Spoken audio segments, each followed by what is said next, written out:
Hello friends, இன்றைக்கி சூப்பரான முறுமுறுன்னு ஒரு போண்டா. ஒரு 10 நிமிஷத்தில் ஒரு கப்பு இட்லி மாவு இருந்தால் கம்மன்னு ஒரு போண்டா சட்னியோடு வச்சு நான் அட்டகாசமாக சாப்பிட்லாம். வாங்க இது எப்படி செய்யணும் பார்க்கலாம். இதை ஒரு கப் அளவுக்கு இட்லி மாவு போட்டுக்கங்க. கடலை மாவு வந்து 2 ஸ்பூன் போட்டுக்கங்க. சிட்டி கப்பு போட்டுக்கங்க. இதில் கலந்து விட்டுக்கங்க. இந்த அளவுக்கு இருந்தால் போதும். இதில் ஒரு வெங்காயம் நைஸாக அரைச்சி போட்டுக்கோங்க. சிட்டிக்கு அளவுக்கு சோடா மாவு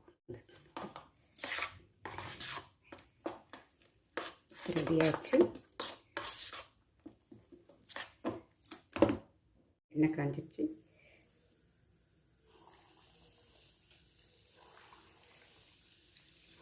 இங்கே கொஞ்சம் நல்லா காரம் வேணும்னா காரத்தூள் கூட ஒரு 1/4 டீஸ்பூன் போட்டுக்கலாம்.